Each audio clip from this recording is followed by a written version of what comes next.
Assalamualaikum warahmatullahi wabarakatuh. Anda rindu mendengarkan kajian-kajian dari ustadz-ustadz kita dari Aceh? Kunjungi channel YouTube Maulizul Akbar NAD. Subscribe, like, share, komen.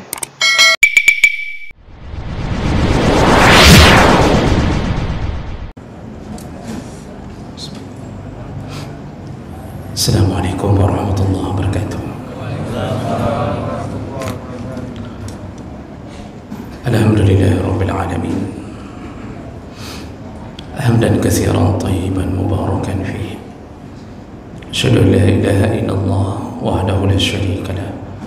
Wa asyhadu anna Muhammadan abduhu wa rasuluhul karim. Allahumma salli wa sallim ala nabiyyina al-Mustafa Muhammadin wa ala alihi wa ashabihi ajma'in. Amma ba'd. Rabbi shrah li sadri wa yassir li amri wahlul 'uqdatam min lisani yafqahu qawli. Segala puji bagi Allah, kemudian salawat dan salam kepada Rasulullah, pada keluarga dan seluruh sahabat-sahabatnya yang Allah muliakan. InsyaAllah Bapak Ibu yang telah datang ke rumah Allah, mudah-mudahan setiap tapak kaki kita, duduknya kita, bahkan diamnya kita tercatat sebagai pahala di sisi Allah Subhanahu wa taala. Berikutnya terima kasih kepada moderator yang telah meresume, mengambil ringkasan apa yang kita bahas tadi pagi. Namun saya tidak faham bagaimana gigi yang cantik itu, gigi mentimun, saya tidak faham itu. Saya fikir dulu yang gigi mentimun itu bagaimana, wallahu alam. Wadimun bro mungkin. Jadi tadi pagi kita sudah membahas bahwa kita ini dianggap berakhlak baik. Jadi ada 4 tolak ukur yang paling utama. Yang pertama sudah kita bahas tadi pagi, yaitu tolak ukur kita dianggap baik bila kita dipersaksikan oleh pasangan hidup kita sendiri. Jadi bukan oleh orang lain, bukan oleh isteri orang, tapi isteri sendiri yang mempersaksikan bahawa suaminya baik. Isteri yang baik pun diakui oleh suami sendiri bahawa istrinya baik. Kalau sudah mendapatkan rekomendasi itu, insya-Allah kita dapat satu perkara bahawa kita baik. Tinggal melanjutkan kepada perkara berikutnya. Jadi itu ringkasan tadi pagi. Namun kita tidak bisa panjang lebar karena tadi pagi banyak yang sudah tidak sadar, sudah tidak tahu lagi apa yang kita sebutkan. Tapi itu dimaklumi. Makanya kalau subuh itu tidak boleh panjang-panjang tausiah, takut pulang amplop-amplop dua. Kira-kira begitulah. Baik Bapak Ibu berkah Allah, dalam hitungan waktu 10 menit ke depan atau paling lama insyaAllah 15 menit, kita akan lihat faktor yang kedua. Tolak ukur kita disebut orang yang berakhlak baik. Karena penduduk surga yang paling ramai itu yang berakhlak baik, bukan yang pintar bahasa Arab, bukan yang pintar baca kitab, tapi yang akhlaknya baik. Maka yang pintar bahasa Arab pun kalau akhlaknya buruk, tetap tidak bisa menggapai surga. Nah, yang kedua yaitu apabila kita dipersaksikan baik oleh tetangga kita sendiri. Jadi ini dimulai dari urutan orang-orang yang terdekat dengan kita. Kita itu hidup di kantor cuma beberapa jam, tapi hidup dengan tetangga itu bisa 24 jam. Anak kita, isteri kita. Tapi kalau tetangga itu mengatakan dan mempersaksikan bahawa kita selama tinggal bersamanya baik, maka insya-Allah kita baik dalam pandangan Allah. Dan itu ada hadis yang disebutkan oleh Nabi sallallahu alaihi wasallam dalam beberapa riwayat dengan kalimat-kalimat yang berbeda. termasuk dikutip dalam kitab Az-Zawajir milik Imam Al-Munziri, ya. Itu Rasulullah mengatakan, kalau seandainya tetanggamu mengatakan bahawa anta musi'un fa anta musi', kalau tetanggamu mengatakan engkau buruk akhlaknya, maka engkau adalah orang yang buruk. Kalau tetanggamu mengatakan anta hasan, engkau orang yang baik, maka fa antal hasan, maka engkaulah orang yang baik. Jadi Nabi sampai menargetkan indikator baik itu pada tetangga, pada pengakuan tetangga. Hadis yang lain menyebutkan, ma min muslimin yamutu fayashhadu arba'atan min jiranihi al-adnin. Kalau seseorang muslim meninggal dunia, ada 4 orang tetangganya yang paling dekat dengan rumahnya mempersaksikan bahawa orang ini baik. Jadi ketika kita meninggal, tetangga mengatakan urenggetnya itu orang baik, itu yang meninggal itu. Jadi yashhadu lahu khairan, mereka bersaksi orang yang meninggal ini baik. 4 orang tetangga mengatakan kita baik, maka Allah Subhanahu wa taala menjawab, laqad qabiltu qawlakum, ku terima kesaksianmu, kata Allah. Wa ghafartu lakum ma la ta'lamun, ku ampunkan semua dosa orang yang meninggal ini yang kalian tidak tahu, kata Allah Subhanahu wa taala. Dalam hadis itu disebutkan oleh Nabi, jadi 4 orang tetangga mengatakan kita baik, insya-Allah surga. Ini 4 ini kan minimal. Paling bagus kalau satu komplek mengatakan kita baik. Dan untuk mendapatkan pengakuan ini nggak bisa buat sertifikat, Pak. Nggak bisa buat MOU, nanti kalau saya meninggal tolong bilang saya baik. Nggak bisa, karena kebaikan itu keluar dari sanubari. Walaupun seorang imam di depan jenazah mengulang-ulang apakah mayat ini jeroh, apakah mayatnya jeroh, walaupun 1000 kali diulang, kita kan kadang-kadang terpaksa mengatakan jeroh. Misal ada satu orang mengatakan panen jeroh kok palih mayatnya, misal begitu, kan hancur hidupnya tu, Pak, kan.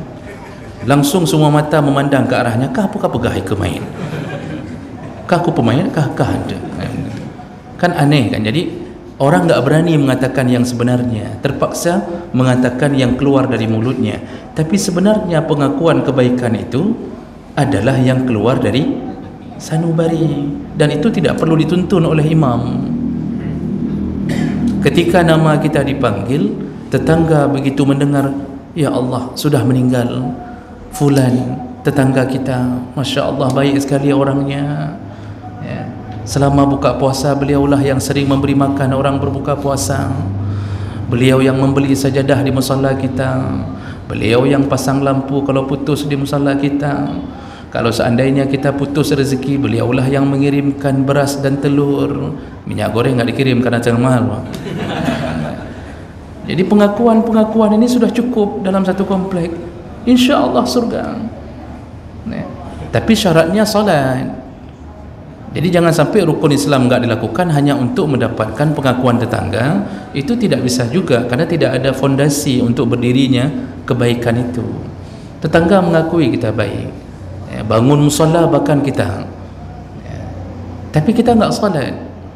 Nah, ini di mata manusia baik, di mata Allah tidak baik. Dia harus seimbang. Mau sempurna sekali tidak bisa, jemaah mereka Allah. Kita enggak bisa hidup dengan sempurna. Makanya pintu surga saja dibagi-bagi. Kalau baca hadis, Rasulullah menjelaskan kepada Abu Bakar, pintu surga itu dibagi-bagi, ada babus sadaqah, babul jihad, babus salah,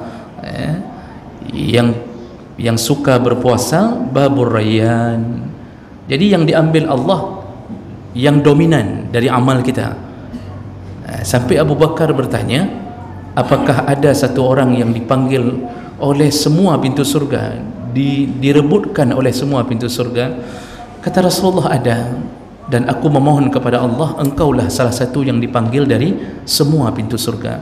Karena Abu Bakar melakukan semua amal, semua, sedekah juga dia, ahli salat juga dia, jihad juga dia, puasa jangan ditanya. Kalau kita kan nggak bisa, Pak.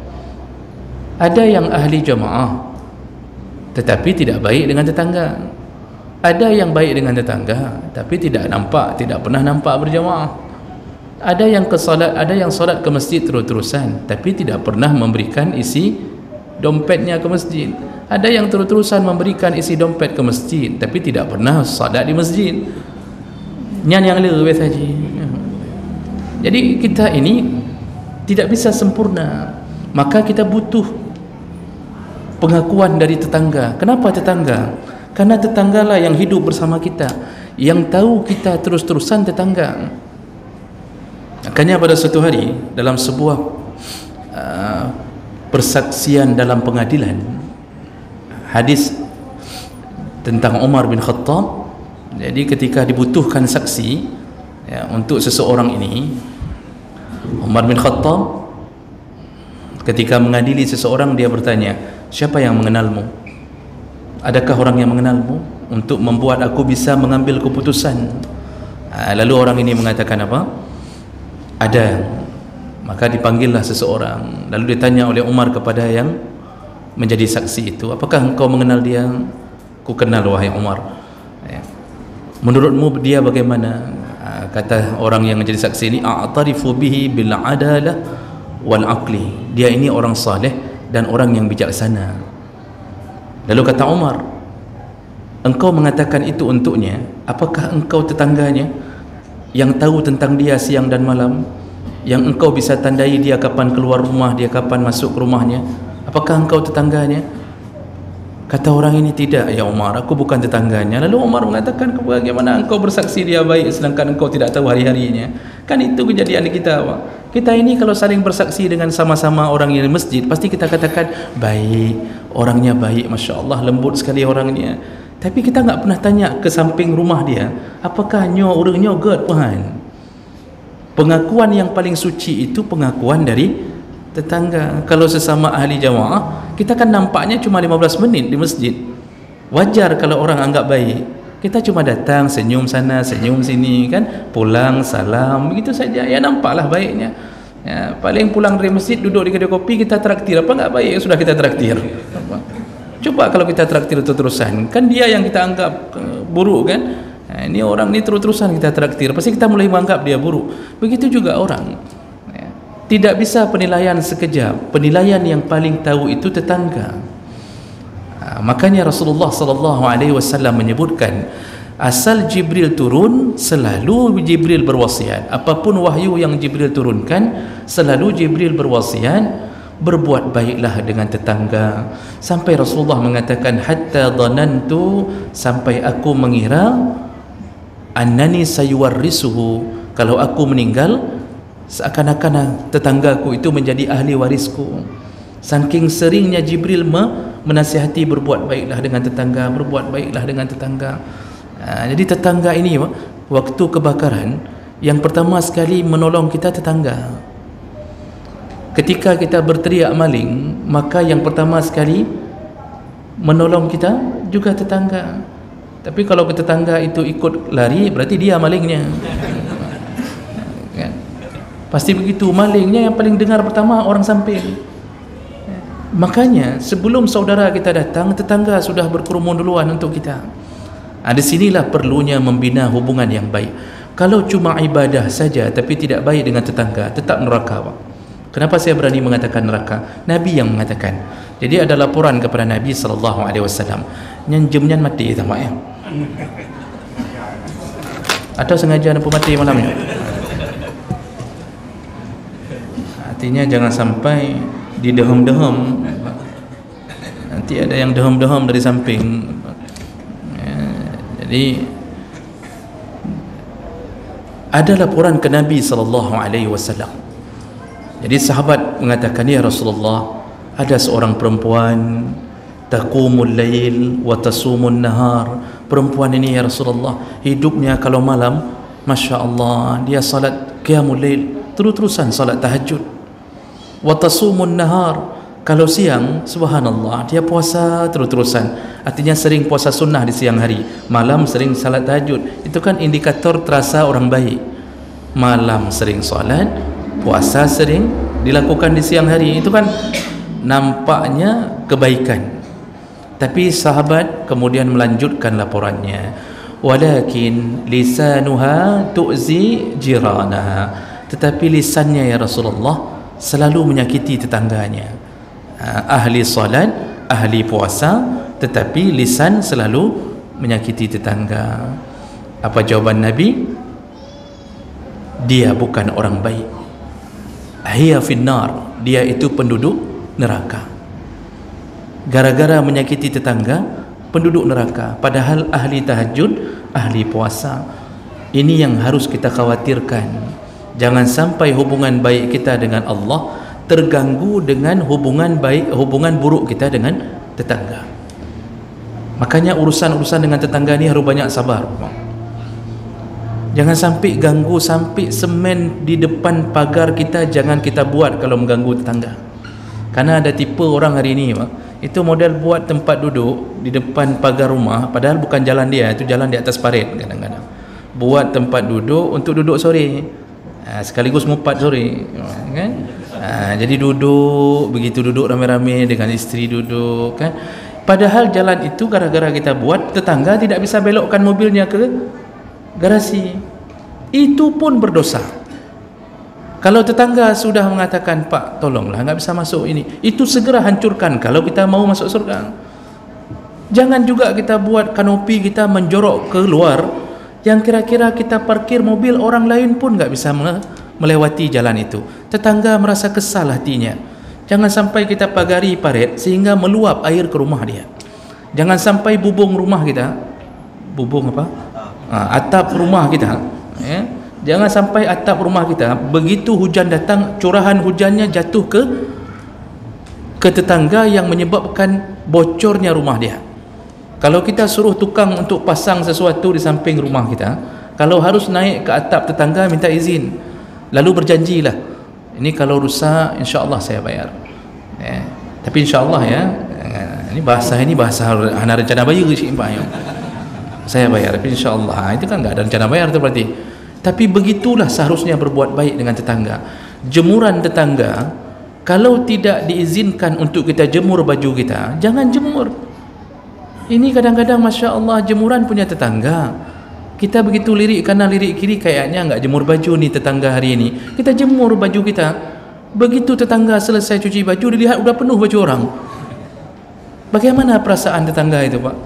Dengan baju tidak ada tempat jemur lain, enggak dijemur, baunya Masya Allah, mau dijemur enggak enak, harus geser punya yang samping rumah. Makanya saat seperti itu pun wajib minta izin, tanya, ada dipakai jemuran hari ini? Kalau enggak dipakai, saya pakai sebentar. Besok mau jemur, tanya lagi. Jangan sekali tanya untuk setahun, 3 tanya, mesti tahun pakai. Ributlah, akhirnya lama-lama terpendam. Makanya Umar bin Khattab menyebutkan jaruka al-jar qabla ad-dar. Kalau mau cari rumah, jangan lihat model rumahnya dulu, tetapi lihat tetangganya dulu. Ini mau sewa rumah, bukan rumahnya dulu yang kita lihat, tanya dulu tetangga di samping rumah ini siapa. Kalau akhlaknya buruk, seindah apapun rumah, hancur hidup kita. Kita sewa rumah yang model tipe 25 juta per tahun. Cantik sekali Pak, 4 kamar di dalamnya, ada kolam renang di belakang, kanopi di atas lengkap, ya, parkir ke bawah tanah, ya, lengkap Pak. Masya Allah, kamar mandi pakai bed up semuanya. Kita membayangkan keindahan. Ini insya Allah selama Ramadan saya berendam terus-terusan di sini. Kita bayangkan keindahan. Kita enggak memikirkan tetangga samping siapa. Mungkin tetangga samping orang yang buruk akhlaknya, maka keindahan itu hilang sekejap mata. Tidak indah lagi Pak. Selalu dalam keadaan ribut, dinding rumah diketuk-ketuk oleh dia, orangnya tidak punya perasaan, bahkan ada yang tidak punya otak. Bukan enggak punya perasaan, otak pun tak ada. Tengah malam kita tidur, anak kita tidur, tiba-tiba dia kerja di balik dinding rumah, ya, dia bor terus-terusan dinding, dia ketuk paku, sedang kita dalam keadaan jam 12 malam dia ketuk paku hanya untuk membuat rumah dia sendiri. Itu urusan-urusan kecil tapi menyakitkan. Nah, ini yang perlu kita jaga agar kita mendapatkan kebaikan dari Allah Subhanahu wa taala. Memang susah hidup bertetangga, Pak. Tapi indah sekali seandainya punya tetangga yang baik. Rumah kecil pun tidak terasa, betah sekali dalam satu komplek. Alasannya kenapa? Saya betah di sini, tetangga baik-baik semuanya. Ini Masya Allah, rumah kecil, tipe 2-3, bukan tipe 3-6 Pak. Bisa bayangkan tipe 2-3 Pak. Cuma masuk langsung ke kamar langsung. WC di kamar, enak-enak di kamar mandum. Semuanya dapur-dapur itu, kalau renang dalam kamar itu. Tapi karena tetangga baik, rasanya tidak ingin pindah. Rasanya tidak ingin pindah. Nah, ini yang perlu kita jaga. Masalah kita sedikit teraniaya, sabar. Karena yang penting kita masuk surga setelah itu. Makanya di dalam kitab Hilyatul Awliya disebutkan salah satu kisah oleh para ulama. Imam Hanafi itu punya tetangga seorang anak muda yang buruk akhlaknya. Jadi anak muda ni suka mengganggu orangnya. Wallahu alam, entah kenapa dalam kisah itu tidak disebutkan sebabnya, tapi dia suka mengganggu. Dia sering mengetuk-ngetuk tiang pagarnya Imam Hanafi. Kalau lagi ada pengajian di rumah, dia ganggu, dia berteriak keras-keras. Di tengah malam pun dia masih bersenandung-senandung, bernyanyi-nyanyi, sehingga terganggu. Banyak tetangga yang terganggu. Lalu orang-orang di komplek Imam Hanafi tinggal mengatakan, wahai Imam, tolonglah ingatkan tetanggamu itu. Sudah banyak orang yang komplain. Tapi Imam Hanafi mengatakan, dia tetanggaku, aku tidak bisa sembarangan untuk membalas keburukannya. Dan akhirnya beliau banyak diamnya, banyak sabarnya. Rupanya dalam hitungan beberapa bulan setelah komplain dari tetangga-tetangga lain, tiba-tiba kehilangan suara teriakan-teriakan anak muda ini, tidak terdengar lagi. Lalu kemudian Imam Hanafi bertanya, ini sudah 1 minggu enggak ada lagi suara teriakan itu, kemana pemuda itu? Sahabat murid-murid Imam Hanafi mengatakan, alhamdulillah wahai Imam, dia sudah ditangkap sama polisi. Ini kejadiannya kan di Baghdad. Imam Hanafi hidup di Baghdad. Dia ditangkap sama polisi, semuanya senang, alhamdulillah, komplek kita sudah aman, engkau pun tidak terganggu lagi, alhamdulillah. Semua ucap alhamdulillah. Lalu kata Imam Hanafi, tidak, aku harus menolongnya. Kata murid-muridnya, apa maksudmu wahai Imam? Bukankah hak tetangga? Jadi kalau kita bertetangga ada hak. Kalau dia sakit, wajib kita kunjungi. Kalau dia meninggal, wajib kita urusi. Kalau dia mengundang, wajib kita datangi. Sampai kalau dia tidak nampak, wajib kita tanyai. Itu hak tetangga. Oh, kah ada dia? Di mana? Sudah kau nggak nampak-nampak? Itu harus ditanya. Kalau tetangga pintu terkunci, sandal ada di depan, itu kita harus mawas diri. Apakah di dalam sudah meninggal atau mungkin selingkuh? Ada 2 kemungkinan, Pak. Kalau bukan meninggal, selingkuh dia hadap-hadapin, kan? Nah, jadi Bapak Ibu yang Allah muliakan, Imam Hanafi mengatakan tidak. Dia harus mendapatkan hak tetangga dariku. Imam Hanafi malam itu juga, malam, dalam kitab itu disebutkan malam, beliau menemui khalifah di Baghdad. Itu masa itu masih di bawah pimpinan Abbasiyah, dinasti Abbasiyah. Beliau datang menemui khalifah. Begitu nampak beliau di kerajaan, di istana khalifah, beliau langsung datang. Semua security heboh. Kenapa? Ini imam terbesar di zaman itu. Kalau level kita, Pak, level-level menteri agama, tapi tidak sama akhlaknya dengan menteri agama, kan? Jadi datang tu, semua security mengatakan, wah imam, Masya Allah, biasanya engkau baru datang kalau kami undang. Engkau datang, wahai imam. Kata Imam Hanafi, tolong keluarkan anak muda yang ditangkap oleh pasukanmu. Siapa dia? Itu yang tetanggaku. Yang suka buat ribut itu tetanggaku. Tapi dia akan membuat keonaran. Aku tidak peduli dia buat onar sementara ini, tapi hak aku menolongnya sebagai tetangga. Akhirnya terpaksa khalifah mengatakan kepada pasukan, buka penjara, keluarkan. Kalau bukan diminta oleh Imam Hanafi, itu tak mungkin terjadi begitu, Pak. Siapapun datang tidak dibuka. Tapi Imam Hanafi datang, terpaksa penjara dibuka. Maka kita hidup ini perlu backing. Tapi backingnya ya Imam Hanafi. Kalau bukan Imam Hanafi nggak mau datang, Pak. Bapak backing dengan saya, Bapak ditangkap, saya tidur. Jadi jemaah maka Allah, ketika dikeluarkan, lalu kemudian Imam Hanafi ketika menuntun anak muda ini pulang, anak muda ini merasa malu sekali. Lalu dia mengatakan, engkau telah memenuhi hak sebagai tetanggaku, kata anak muda itu. maka maafkanlah akhlak aku selama ini. Mulai hari ini aku tidak akan mengganggu siapapun lagi. Aku bertaubat. Engkau terlalu baik sebagai tetangga, kata anak muda ini. Masya Allah, semenjak hari itu dia menjadi tetangga terbaik bagi Imam Hanafi. Makanya kadang-kadang perlu sabar sedikit, jangan main langsung dengan parang ayam tetangga loncat ke kita. Jangan main parang ke tetangga, main parang ke ayam dia saja. Jadi kalau mau potong, jangan potong tetangga, potong ayamnya saja. Itu dalam kitab pun dibolehkan. Kalau sudah berkali-kali di rumah kita, TBA aju-aju, kita sudah ingatkan, tolonglah ayammu dijaga, jangan sampai ke sini. Bapak kalau buka kitab, termasuk kitab Bughyatul Mustasyidin, itu disebutkan boleh ayam itu dipotong, boleh. Kalau perlu setelah kita buat kari, kasih ke yang punya, silahkan makan. Setelah dia habis baru kita kasih tahu, itulah ayammu tadi. Jadi begitu Bapak. Jadi jagalah hubungan dengan tetangga. Ketika kita meninggal, berakhirlah sudah semua penderitaan dan kesabaran kita.